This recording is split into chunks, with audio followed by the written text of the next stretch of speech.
Welcome, everyone. We are going to wait a couple seconds to allow our attendees to join this webinar.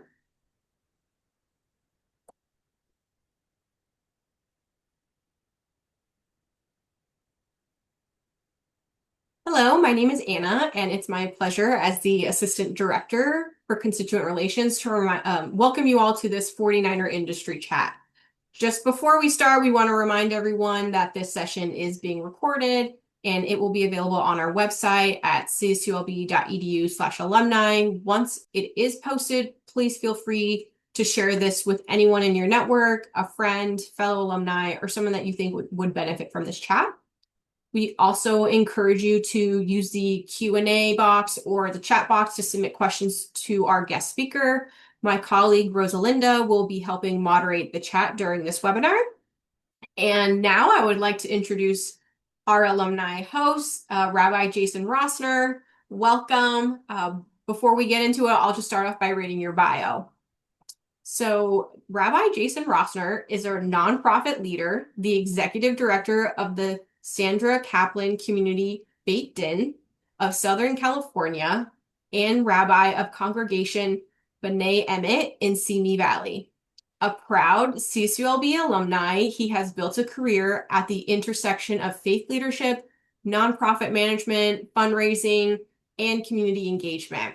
He teaches, writes, and lectures on Jewish history, ethics, and contemporary social issues, helping diverse audience connect ancient tradition with modern life. He is also noted for his expertise growing the fundraising and membership bases of nonprofits.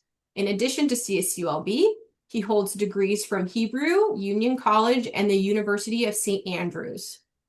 Rabbi Rosner holds a special place in his heart for the CSULB Study Abroad Program, which sent him to Sweden for 1 year. He also lived in London, Scotland, and Jerusalem, and served as a commissioned officer in the United States Air Force Reserves, and works closely with government and law enforcement professionals. He believes that the path to advancement in nonprofit comes through developing relationships with mentors and peers that push a person to try new and creative approaches while finding ways around barriers. Jason, thank you so much for being here today, and welcome. If there's anything I missed in your, very broad background, please feel free to share it. No, thank you. That covers everything pretty well. There's more, but I'm sure we'll get into it over the course of the chat. Yes. Okay, well, with that, again, reminder, if anyone else has questions that you would like us to touch upon, please feel free to drop that in the chat, and we'll make sure to ask those questions as we go on. So to get started, can you please tell me about your experience of what led you to going to Cal State Long Beach? Well, that's a good question. I'm an Orange County native, and I knew the reputation of the school. I was admitted, interestingly enough, as a music major. So I spent the Okay. first little while playing cello in the orchestra, which was fun. And then I ended up switching to history a little bit, year and a half in, I would say. Mm-hmm. But I knew the reputation of the school among the Cal States, and I come from a family with lots of school teachers. I knew that the Cal State system had been involved in training people to go out and teach, and I thought maybe I would be a music teacher. I was really wrong about that, but I was happy to have the experience there. Yeah, a lot of us end up changing your majors. I did myself. So it's wonderful that you found your path through history. So while you were a student, were you a part of any clubs?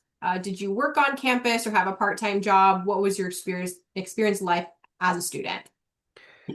So I did participate in clubs, and I had a part-time job, two part-time jobs on campus. I guess I'll start with those. The first one was I taught English as a second language, Okay. which was a really wonderful experience because it taught me, I would say, to speak really calmly and clearly with Mm-hmm. people of lots of different backgrounds. And it got me used to dealing with people with lots of different accents and access to the English language. And it taught me respect and compassion and empathy for people who made it through some mathematical courses or chemistry or engineering and didn't present in what we would call sort of a classic American style.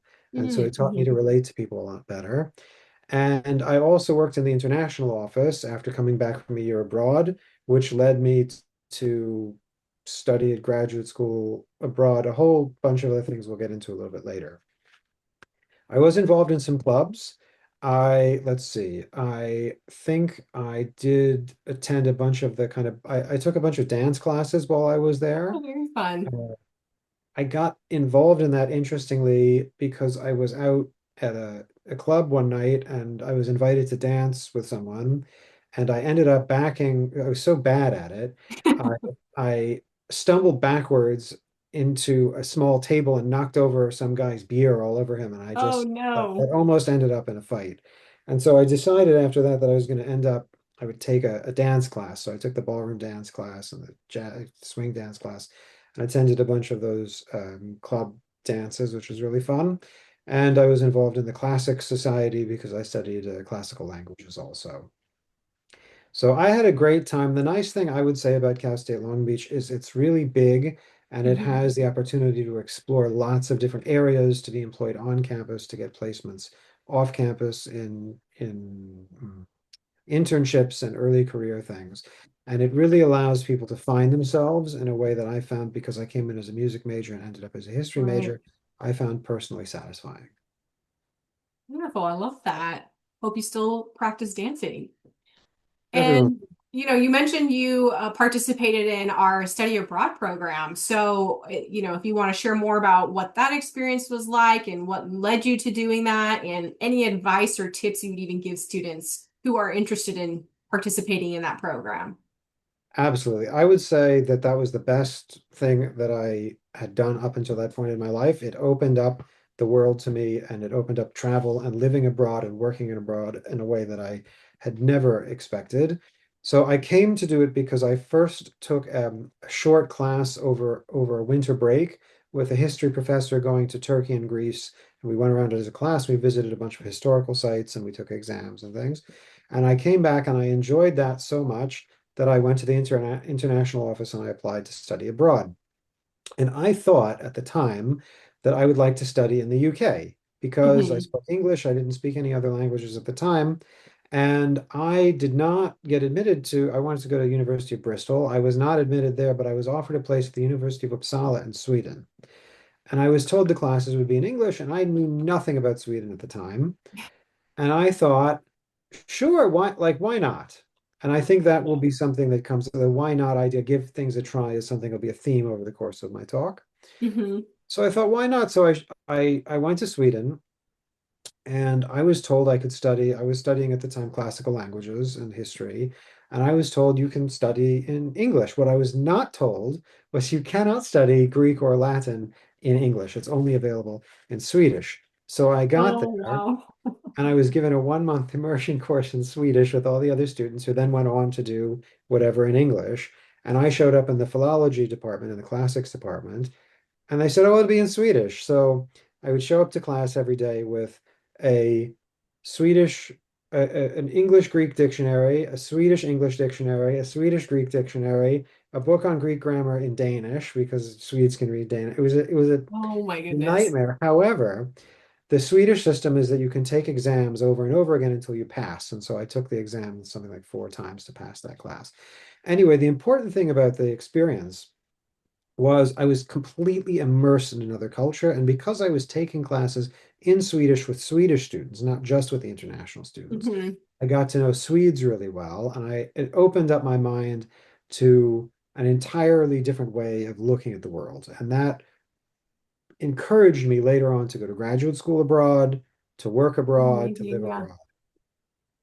And I think if I had not done that, my life would look totally different. I would say if you have the opportunity to study abroad, absolutely take it. Pick somewhere that you would not have expected to go. Sweden, I wouldn't say, I don't remember at the time if you could go to Russia. I wouldn't recommend that now given the state of affairs, but somewhere that you are not expecting, put aside your expectations. Try not to live tethered to your friends at home with your phone and have a blast. I just Mm. had the best time. And while I was there, I traveled all over Europe. I went to the Baltic states. I went to I went to the UK in the end. I went to France. I went to Italy. It was a really great experience. Oh, it sounds amazing. Yeah, very interesting. You had that crash course and having to learn Swedish language. It's very funny. Well, wonderful. And now, with your experience as a veteran, are you able to share more about your role as being that commissioned officer for the Air Force? And how does that work that you did closely with the government and law enforcement professionals happen during that time? So yeah, I'm happy to share about it.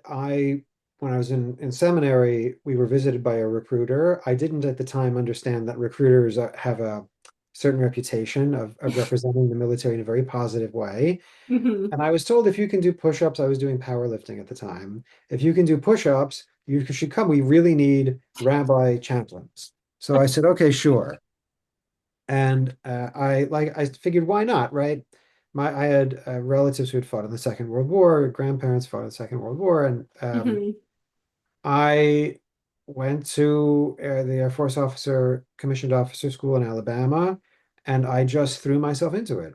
And it was incredibly difficult. I am not by nature a morning person. Oh, Uh, wow. Yes. so 4:30 a.m. push-ups was a little rough. Hmm. But the thing that I found really important about it was exposure to people of a really wide variety of backgrounds. It's easy in Southern California to live in your silo, Hmm. and I lived and worked with people from all over the country with really radically different political backgrounds than me. I worked under a commanding chaplain who had a very different worldview than me, and we got along great because we were able to find common humanity and a common sense of service. I would say even if you're not interested in military service, some kind of dealing with and interfacing with government or civil service is very helpful because you learn to speak another language, essentially. You learn to speak in bullet points, Hmm. and you learn how hierarchy works, which is, again, as a Californian from Orange County, you don't necessarily get that very well.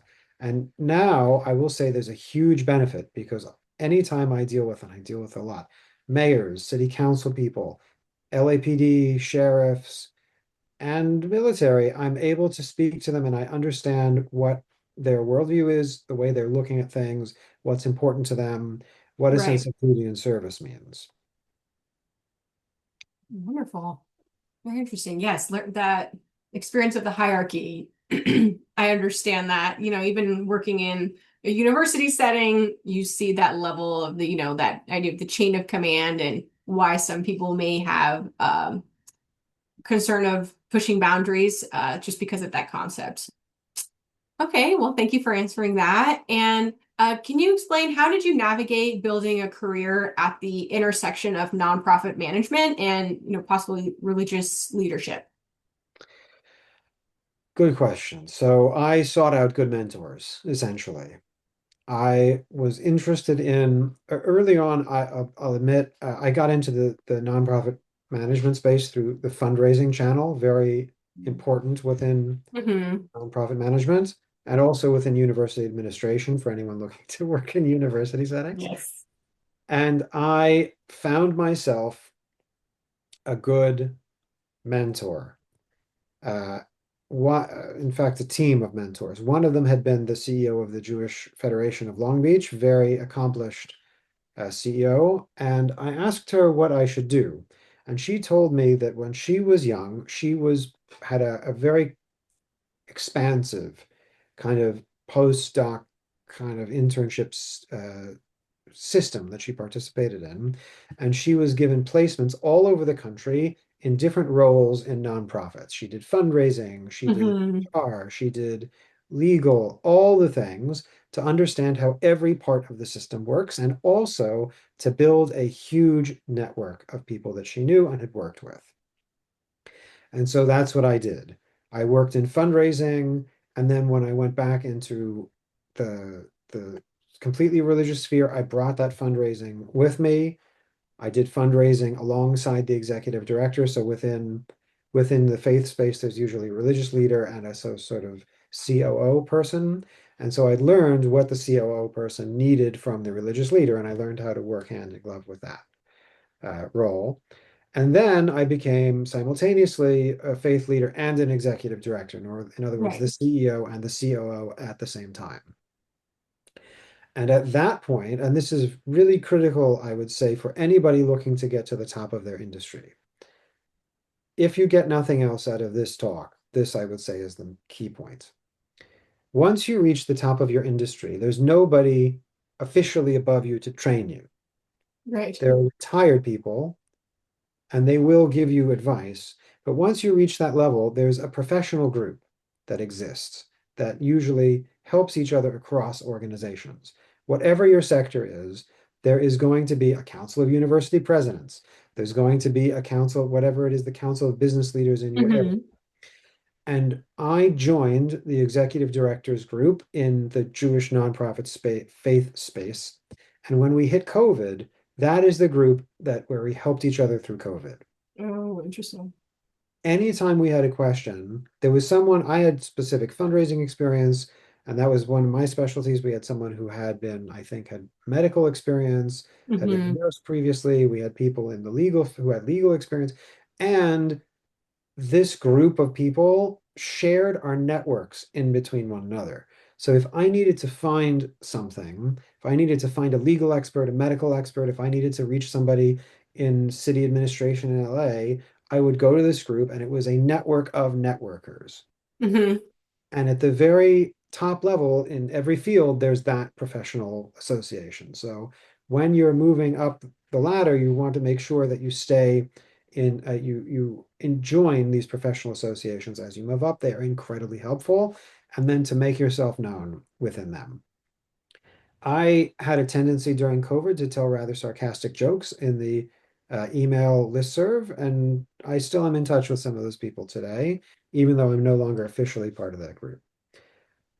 I should tell you something that overlaps with the military since we were talking about that earlier. The Hmm. military really formalizes the networking and mentorship structure. So when you're in commissioned officer school, they tell you at each base, you want to socialize with the people at your rank. And as you move up, some of those people will move up with you and you'll have those relationships. Right. But if you're a captain, and you're in one part of the base and you need something from another part of the base, if you know the captain at your level that controls that thing at the other part of the base, and you can call them because you had drinks with them a few weeks ago and you know them, that relationship is going to get your problem solved faster. Hmm. And when there's a promotion open or that will help you move up. So make sure to socialize at your level, and there will be at every level as you move up networking opportunities. So make sure to take advantage of those as you move up. And eventually you move up to the top rung and you can't go up anymore, and then you just have drinks with those people. And once you reach that level, you have an obligation to help mentor and bring people up underneath you as the people above you help you rise up through the ranks. So I think I got a little off topic there, but No, no. I think That, I that mean, you make a great point because when we as the alumni team and we're out tabling, a lot of the time it's a lot of these students who are looking for mentors and they miss that idea of just building that, base level of that network because, widening that network space can also create a lot more of those opportunities and open more of those doors because it's sometimes who you know. And maybe, it's not that mentor that helps get you that interview, but it might be a friend that you made in that dance club that you joined on campus. So, yeah, that's a very, very good point on just really, really trying to broaden your network. And then remember them, pay it forward, where if you get that promotion, how can you help them reach the next step on the ladder as well? So, very, very big point. So, thank you for touching upon that. And copy. then how do you balance mission-driven work with the realities of, budgets, fundraising, and operations? So now that you kind of have that knowledge and experience as being an ED, how do you find the importance of, that balance of making sure your work is still mission-driven whenever you're in the trenches of that other stuff? Sure. So I I once heard a very wise person say that a budget is a kind of storytelling. Mm-hmm. And so when you're in a budget meeting, the way that you allocate money in a budget meeting is deciding what the priorities of the organization are. And as the executive director, you have not only the right, but the responsibility to make sure that the budget reflects the mission as Mm-hmm. much as you possibly can. There is a risk in the nonprofit space, I'm going to be honest, of chasing grants that don't align with your mission. Oh, yes, yes. And in the for-profit space, if you're looking for, how would you say this? If you're looking for maximizing shareholder value, for example, Mm-hmm. then it might be fine to pivot towards into something that your business doesn't originally do. But in the nonprofit space, because you're run by a board, it's very important to not take grants that draw you away from that mission. It's Mm-hmm. hard to do, but I would really advise being careful about grants that take you away from your mission, especially small grants. So as you're doing budgeting and you're looking at grants, be careful what hooks come attached to the grants. Oh, Uh, yes, good point. And if you have the capacity to, complete those hooks within the grant. there are often on the back end reporting requirements on grants and follow through that may tax an organization more than you initially think. Mm-hmm. Very good point. And, with that, talking about not wanting to chase those smaller grants, like what are some of the biggest challenges you see nonprofits are kind of facing today? Absolutely. Well, the funding landscape has totally changed. It was the case that there were fundraising organizations that kind of took care of the fundraising and redistribution of money Mm-hmm. before, and there's been a shift towards donors wanting more individualized control, a shift towards family foundations giving, and wanting rather than giving to through Fidelity Charitable and having them allocate money or through one of the large clearinghouse fundraising clearinghouses. And there was a pushback run by the ex-wife of Jeff Bezos, whose name escapes me at the name escapes me, that Scott, Mackenzie Scott, Mackenzie yeah, that's Scott. right. Yes. To give money to nonprofits and allow the nonprofit itself to allocate the money to what it feels is best. Mm-hmm. And that tension continues to exist. And as larger and larger amounts of money are concentrated in smaller and smaller portions of our population, that tension is growing stronger. So there are more nonprofits chasing fewer donors. There are donors that want more control. There are donors who want more political alignment than before. And I would say at this point, the the most important thing if you're going to be doing the kind of family foundation fundraising is to ensure that your board is composed in such a way where the people on your board have connections to family foundations, and Mm-hmm. you are constantly ensuring that you ask your board members who those connections are so that you can get introductions. A lot of the fundraising space has become closed off, and so if there's a big foundation, there might be hundreds or thousands of applications for a major grant. Right. Whereas a family foundation, if you get an introduction to go to lunch with one of the people on the board, you have a much greater chance of attaining what you would like. Oh, yes. Good point. And yeah, you're known for growing fundraising and membership bases. So this might also kind of continue off on the conversation. What strategies have been most effective?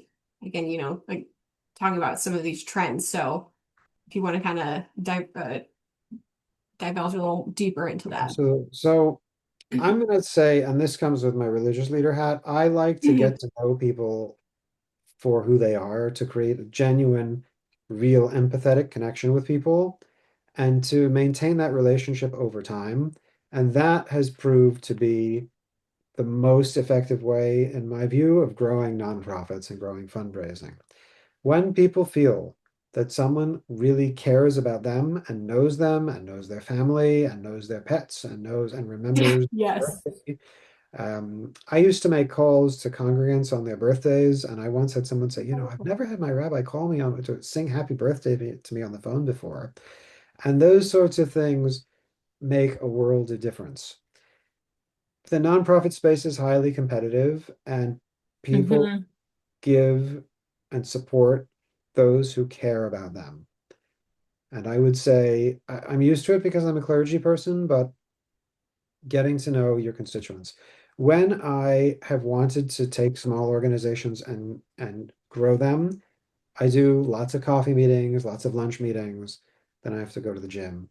But to try to sit down with people and to say to them, I so I'll give you another piece of advice that I learned early in my career that has been enormously helpful. When I meet someone, my first question is never, what do you do? Or where do you live? Never. Why? Because we live in a world that ranks people by usefulness and importance. And every human being has inherent dignity and worth and value and interests, and they come with a family background. And so my first question to someone is always, how do you like to spend your time? I usually get a chuckle at that because generally no one asks that. And I Yeah. get some people will say, oh, I work 90 hours a week. To which I say, if you had time off, how would you like to spend that time? Because that tells you something truly valuable about the person. Hmm. And you learn what it is. And through that, if that person ends up being involved in your nonprofit, you will have a stronger connection with them. And what they want to do for the nonprofit will naturally emerge. If there's someone who is deeply committed to their family and their family history, it's often the case that if you're bringing them into the nonprofit, they slot in nicely there. Right. There's a risk in the nonprofit space. So if someone's a CPA and they join the board of the nonprofit, you make them the treasurer. Mm-hmm. But that's what they do for their day Nine to job. five. They don't Right. want to do that. They might love gardening and they want to be involved if you happen to run a campus that has a big garden. They might want to be involved in running the garden. So Hmm. it is the benefit of getting past people's professional LinkedIn profile where you learn where their real passions are. And if someone's involved in nonprofit, they're doing it out of passion. They're giving money, they're giving time. They're not doing it to make a profit. And so finding out who they are and what they want is key to getting them involved, keeping them involved, and giving them a sense of meaning and satisfaction through that work. Yes, yeah, the idea of the relationship pathway building. And I love that example with the whole CPA because they're volunteering the limited time they probably have, and they probably don't want to do the normal work that they're typically doing. So getting to know them, very important first step. So love that example. And it looks like we got a question in the chat. So, as a fundraising professional, I've worked with several Jewish organizations and now at Cal State Long Beach. So, I'm always thinking about the how behind the work. I'd love to hear how you incorporate your Jewish values into the fundraising process and the way you engage with donors. I'm just open and honest about the parts of my Jewish values that I feel are accessible and universalistic. The idea that we have a responsibility to the greater society to make it better, Mhm. which aligns with the American democratic mission, at least my understanding of it. That we have a commitment to family and to taking care of people in our family as best we can. So the Jewish community in Southern California is known for creating organizations like Jewish Family Service, which helps people that have been are having challenges in their personal lives. A Mhm. National Council of Jewish Women. When I was a very small child, maybe 5, my grandmother took me. She was on the board of the National Council of Jewish Women in LA, and she took me to board meetings to help at the time women break into new sectors of the economy. She was very involved in fighting global warming at the time. I guess the late 80s. So she was a little ahead of her field there. But I'm open and honest with it, and I find that Jewish values are generally quite universalistic and are well responded to. Also, I'm a rabbi, so I can't really hide that. Yes. And, kind of also building upon that. So how do you engage, a diverse audience, especially those that might not feel as connected to some religious institutions? I like to say out loud the part that is often said quietly. Mm. So I'll give you, I was very involved in the city council when I was living in South Pasadena. I would go to city council meetings. I wasn't on the council, but I go. I eventually, if you turn up long enough, they'll put you on a commission. So that, um, but I would go and I would sometimes give public comment, and I would start with a statement that I felt people could relate to. So I was once talking about the use of gas-powered leaf blowers, and I was saying to the people, look, all of us here want at the end of the day to go home smelling good if we can, not smelling like gasoline. And I was talking to one of the guys who works for the city and was using a leaf blower, and I know the city would like to replace them with electric leaf blowers. And I said, how does it feel to use the leaf blower? And I told his story, the story he told me. And he said, I go home and I stink from the gasoline from this leaf blower, and my kids don't want to hug me because I smell. So I have to go and shower. I walk in the door and they don't run around the corner and go, Daddy, and hug me. Mm. They run around they want to like stay away from me. And when you lead with the human story, Hmm. a relatable, universalistic human story, people respond. If you start a conversation by saying, we around the table here at this nonprofit and this council meeting and this wherever acknowledge that everyone in our city should have access to dignified housing or access to health care. We understand that human beings are flawed creatures that need mutual support. If you put it out there at the beginning, people respond really well. Hmm. Good point. Yeah, those testimonials can also really help uh, Yes. with that. And so, kind of also going backwards to your time studying abroad, and maybe even your time, while you were serving, did any of the cultural experiences abroad change how you approach community building now? Oh yes. Well, so the Swedish culture was very different about competition between students and between businesses. Hmm. I found also living well, I lived for a while in Israel. It's where my wife and I met. She's not Israeli, she's French, it turns out, but it was a society that had a greater level of social cohesion because of forced military service and because also of the socialist origins of the state. And so I came to understand that American society as we live in it now is extremely, extremely competitive and individualistic, and there are Hmm. benefits to that. However, people clamor to be part of a community, to feel Yeah, seen, to feel heard, to feel part that of the someone village. else cares about them and thinks that their opinion is important. Hmm. And if the job of nonprofits is to weave social web and connection, another job of the nonprofit space, as I see it, is to heal some of the damage that's done by the extremely individualistic culture in which we live, where people feel isolated. So it changed military service as well. You're part of a joint mission. It's hard. There's sacrifice. You may not agree with your commanding officer. You may not agree with the role that the military is taking in an individual situation, but Hmm. you have to go along with it and set aside, and in some ways, a little bit. mm, the Hebrew term is tzimtzum, to contract yourself a little bit in order to fit into a larger organization to attain a larger goal. And it's hard to do that, raised in a society that tells you what you want is most important, your happiness is most important, gratification should be immediate, and anyone that doesn't agree with you, you should stop talking to. Hmm. Yes. And now kind of talking more on the happier side, what has been some of the most rewarding moments of your career so far? Oh my gosh.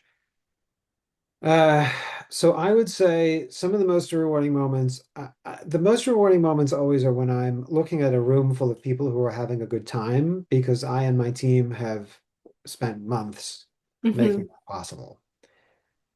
Nonprofit work and religious sphere work is hard. It takes a lot of planning. It takes a lot of coordination. It takes a lot of personality management.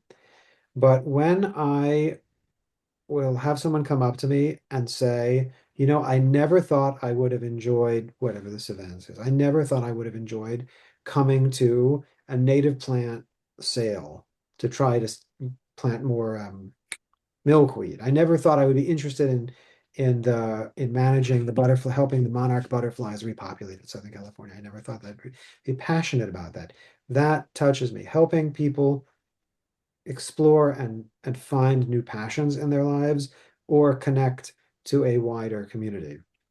When people have a celebration and the community that I've helped to grow or support turns up for them, when somebody gets married, when somebody has a retirement party after a career of great service and accomplishment, and that room is full, and you need to bring in extra chairs, that is so incredibly touching to me. Yeah. The easy way to answer that question for a clergy person is when somebody reminds you of how much they enjoyed you doing their wedding or naming their child or whatever the case may be. But that's an easy answer. That's kind of a cop out a little bit. The harder part is nonprofit leadership because it requires orchestrating so many board members, volunteers, and donors to make something happen.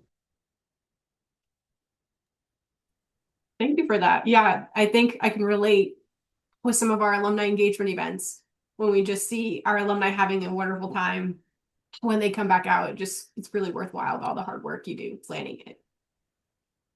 And, kind of wrapping up with some of our questions, what are some opportunities you think, or what are some of the best ways people can do to find opportunities that are looking for a career in the nonprofit space or maybe even the religious space?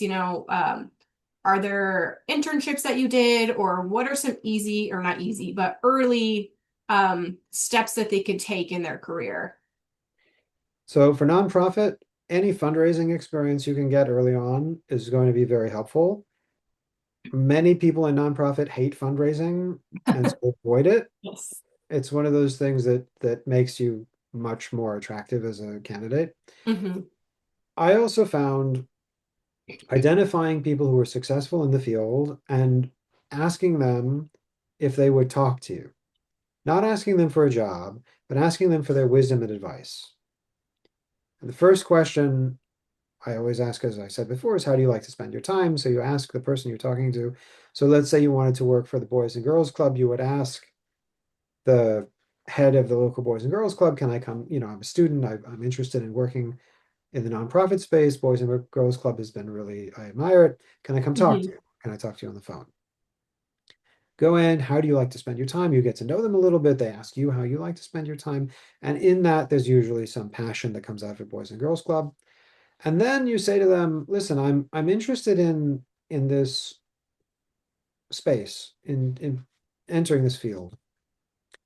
Who else should I talk to? Who would you recommend I talk to? Hmm. Not give me a job Right. because they may not have one. Not call me when you have a job because but who do you, and I'll tell you, anyone in that position is used to mentoring and loves mentoring. You don't get to this point in the nonprofit space without understanding that that's part of the ecosystem and someone helped you with a leg up earlier on. And they'll say, "Oh, you should call so and so, so and so." They'll give you a list of their contacts, and you call those people and you ask the same question. And when you ask, there's a joke in fundraising. If you ask for money, you get advice, and if you ask for advice, you get money. So going around and asking people for their wisdom and to introduce you who else you should talk to, I found it is not easy and it takes a lot of time, but Right. eventually you go through and you meet a huge number of people and opportunities emerge organically from that process. Yeah, That's kind of like you mentioned earlier, that networking process correct. to help, build your opportunities. And you kind of also have mentioned mentoring. And how important that is in your industry. Do you have any mentors? Do you even have any mentees? What has that process been like to try to find some mentors for yourself?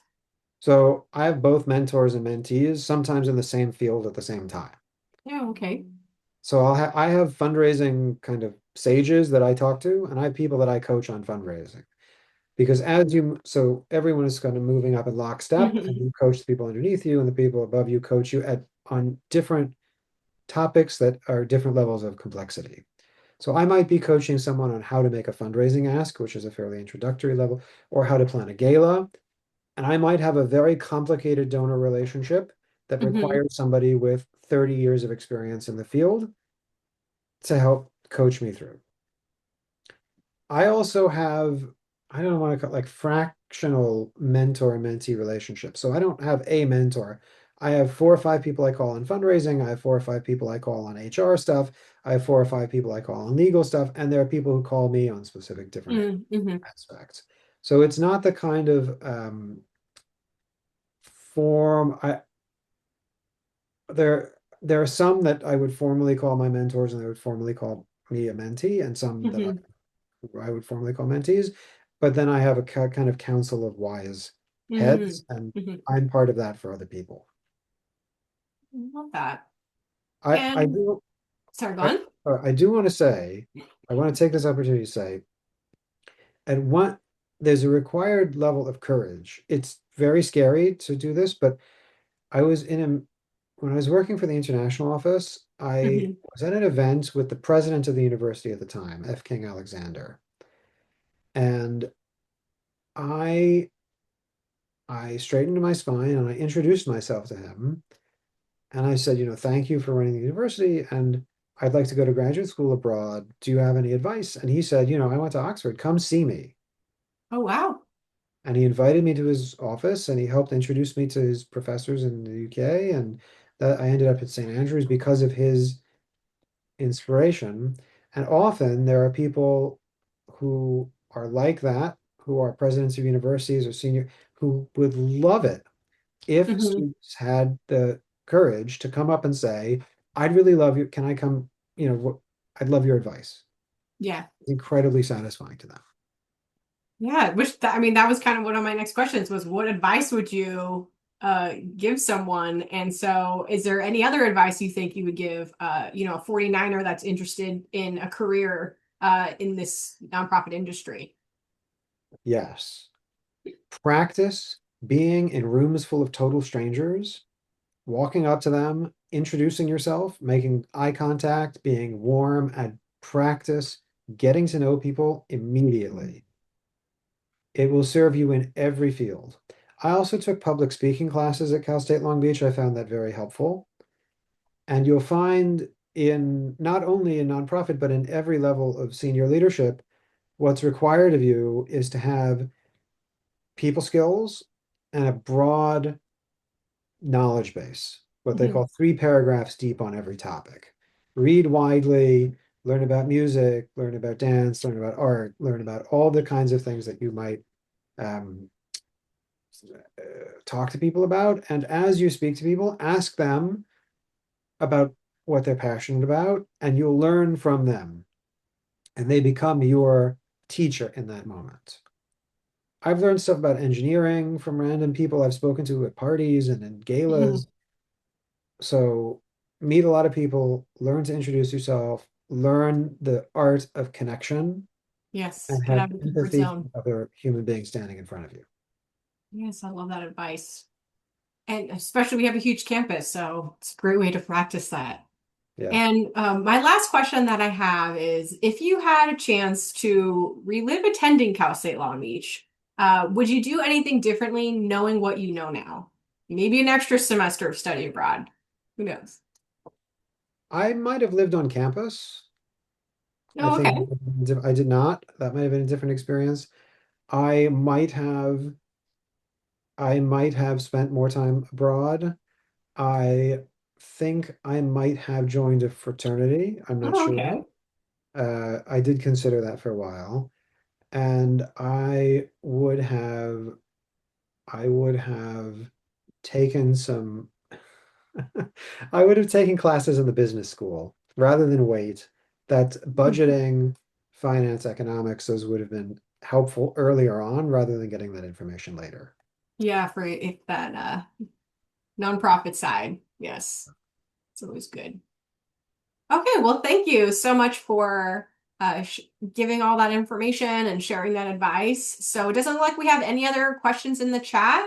But thank you, Jason, for joining us today. Once again, you'll be able to visit the alumni website in the weeks ahead, where you can view this recording as well as other recordings, and see our upcoming schedule for other virtual events that we have. Lastly, please make sure to follow Jason Rosner and the alumni team on LinkedIn. And thank you, and go Beach.